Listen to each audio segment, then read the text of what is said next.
aku Jale. Dan aku Nana. Kita di sini mau ngapain nih, Nak? Di sini kita mau ngobrol tipis-tipis deh ya. Yang trending banget tuh apa ya, kayak kalau di Twitter, di Instagram tuh biasanya pada ngomongin apa? Kalau lagi rame-rame sih tentang perpalestinaan, genocide, yang kita bisa ikut andil tuh boykot gak sih? Iya. Kira-kira udah tau belum boykot tuh apa? Aku sih nganggap boykot itu kayak kita membatasi diri dari beberapa produk yang secara langsung campur tangan dengan pergenocidean ini gitu. Kayak mereka memihak kepada pihak yang menurut kita tuh sebenarnya salah. Kalau menurut Nana gimana boykot itu? Kalau bagi aku sih, yang aku tahu boykot tuh kita tuh berhenti pakai suatu produk atau suatu benda gitu dari yang si perusahaannya tuh mendukung Israel. Jadi udah mulai ada banyak nih di internet tuh yang ngelis produk-produk yang kita harus stop biar kita tuh ngasih tekanan ke perusahaan tersebut. Udah nih kan, kita tahu nih boykot itu apa, masing-masing dari kita tahu ya boykot itu apa. Kalau dari Nana nih, udah ada nggak sih produk-produk atau brand-brand yang dijadikan target untuk Nana boykot? Kalau produk tuh biasanya yang aku sering pakai tuh kayak skincare, hair care tuh udah mulai stop. Dan aku tuh setelah lihat list-list yang harus diboykot, produk yang aku pakai ternyata harus diboykot. Dan ya mungkin kebetulan emang udah pada mau habis jadi aku stop aja. Tapi berarti ada disclaimer gitu ya, kalau misalkan kita udah beli gitu produk-produk itu sebelum kita tahu itu tuh sebenarnya produknya mendukung Israel gitu. Kayaknya nggak bijak juga buat kita buang gitu, karena kan yang rugi kita sendiri ya, Nak. Iya. Jadi mungkin boykot tuh lebih ke aware-nya aja. Kalau misalkan udah sadar nih, udah tahu kalau produk-produk itu, brand-brand itu tuh sebenarnya memihak ke pihak yang salah, itu di stop dari awal kita tahu, bukan kayak Di tengah-tengah. Iya, bukan di tengah-tengah pas kita udah punya produknya, dibuang. Itu kan mubazir ya jatuhnya. Iya. Nah, kalau boykot gitu kan sebenarnya tuh susah ya. Nah, kalau misalkan sangat-sangat luas itu tuh targetnya. Kalau di internet itu lagi ramai-ramai itu ada namanya BDS movement. Nana tahu nggak sih BDS itu apa? Kayak aku pernah lihat nih, BDS tuh B-nya boykot, D-nya dispensasi, S-nya tuh sanksi.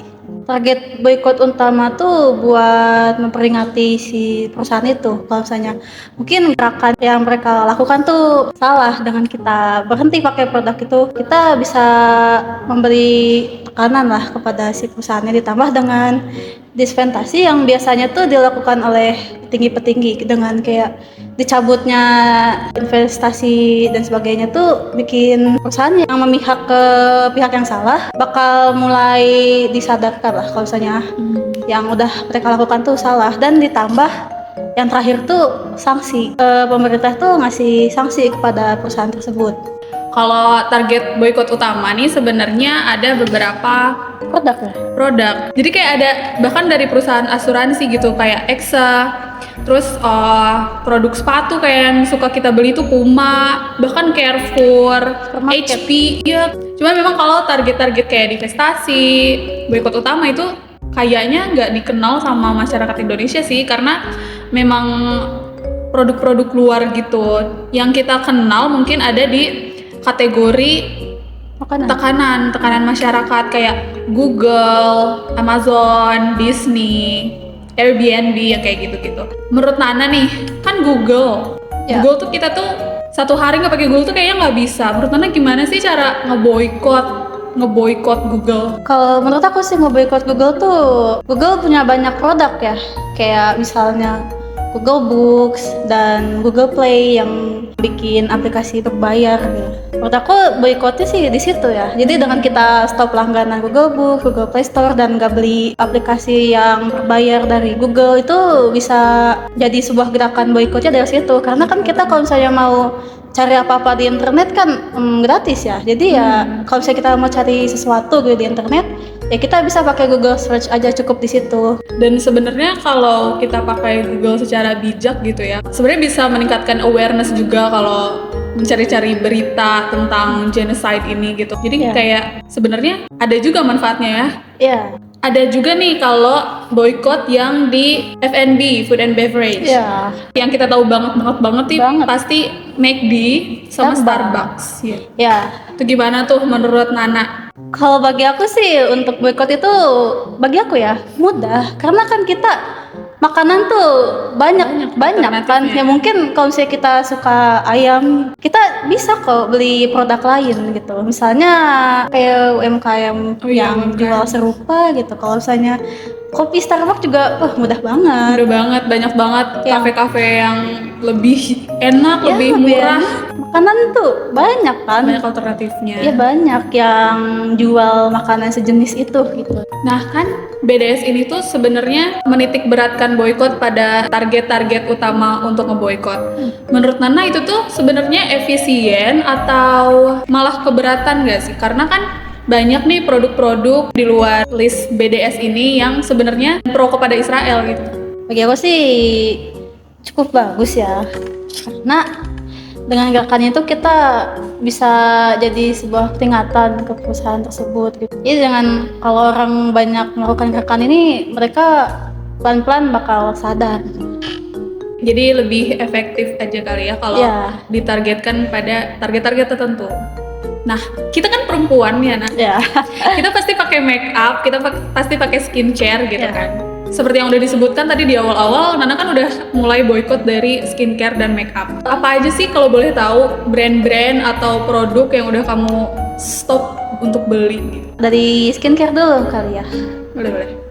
Aku sempat pakai produk dari Nivea, dari Vaseline, body care yang lain tuh sama sih kayak Nivea, Vaseline. Unilever berarti. Ya, pokoknya dari lingkup dari produk Unilever. Nah itu setelah aku tahu, mungkin aku kayak habisin dulu ya. Habisin dulu. Habis itu aku cari-cari, ya kan nanti aku beli apa lagi ya. Dan untungnya nggak begitu ketergantungan. Kalau make up gimana make up? Kalau makeup sih kebetulan aku lihat list boykotnya nggak ada. Gimana? Jadi kamu nggak pakai make up yang di boykot? Karena sebenarnya emang banyak sih list make up yang pro Israel kayak Maybelline. Atau enggak bisa jadi owner makeupnya yang menyuarakan kalau Oh, iya. mereka pro ke sana gitu. Kan udah nih bahas make up sama skincare yang Nana boykot. Aku tuh sempet lihat ya di X itu ada perdebatan tentang ngeboykot skincare dan make up nih karena kan tipe kulit orang tuh beda-beda ya. Ya. Kayak ada orang yang nggak bisa nih sama produk ini dan biasanya tuh cuman ya produk yang spesifik memang mereka pro Israel gitu. Menurut kamu gimana nih? Kalau misalnya bisa diboykot sih baiknya diboykot ya. Cuman kalau untuk masalah ketergantungan gitu. Biasanya sih aku rasa yang ketergantungan tuh di skincare ya. Skincare. Mungkin kita nemu beberapa orang tuh ada yang ketergantungan banget gitu. Kalau misalnya yang kasusnya kayak gitu sih mungkin aku lebih ke gak ngeboykot juga apa-apa. Berarti mungkin kamu lebih ke yang pro boykot ya? Ya, Pro boykot. Kan Nana pro boykot nih. Iya. Nana udah boykot dari skincare, udah boykot dari make up, bahkan dari F&B juga. Iya. Nana kalau beli produk di supermarket lah, ya. ibaratkan, itu searching dulu nggak sih? Misal, apakah produk ini diboykot atau enggak gitu? Aku biasanya research dulu sih sebelum pergi ke supermarketnya. Berarti di googling ya? Iya. Nah, aku punya nih Apa aplikasi tuh? dari Dash Square. Ini tuh namanya No Thanks. Iya. Jadi aplikasi ini tuh nge-list produk-produk yang ngeboikot gitu. Dan bagusnya ini tuh dia tuh bisa nge-scan. Misal kita nge-scan barcode-nya, itu dia bakal langsung kedeteksi apakah produk ini tuh masuk list boykot atau enggak gitu. Mungkin bisa ya, bisa Nana download. Ini benar-benar berguna sih sebenarnya. Cuman Iya. memang kalau di Indo sendiri kan beda ya merek-mereknya. Jadi ada produk-produk yang bisa masuk di No Thanks ini, ada produk yang memang kita harus manual karena kita di Indo. Iya, ketik sendiri gitu. Ketik sendiri, benar. Wah, dari gerakan boykot yang banyak dilakukan orang-orang tuh jadi sampai menghasilkan sebuah aplikasi kayak Iya. Notex gini ya, Iya, bagus mempermudah kita. Jadi kita gak ada alasan buat nge-boykot. Iya, Alasan nggak tahu atau apa tuh. nggak tahu itu benar-benar kayak tutup telinga sih Iya. kalau misalkan nggak tahu persoalan yang kayak gini. Dan sebenarnya kalau menjadi orang yang netral itu kayaknya salah juga sih. Iya. Iya. Oke teman-teman, mungkin itu aja diskusi kita ya kali ini. Ya, ngobrol tipis-tipis Iya, kita kali ngobrol ini ya. tipis-tipis. Semoga dari isi obrolan kita tadi tuh teman-teman bisa dapat informasi tentang BDS ini ya. Dan aplikasinya Notex. Ya. Semoga bermanfaat buat teman-teman juga. Dan Sudah, sampai jumpa.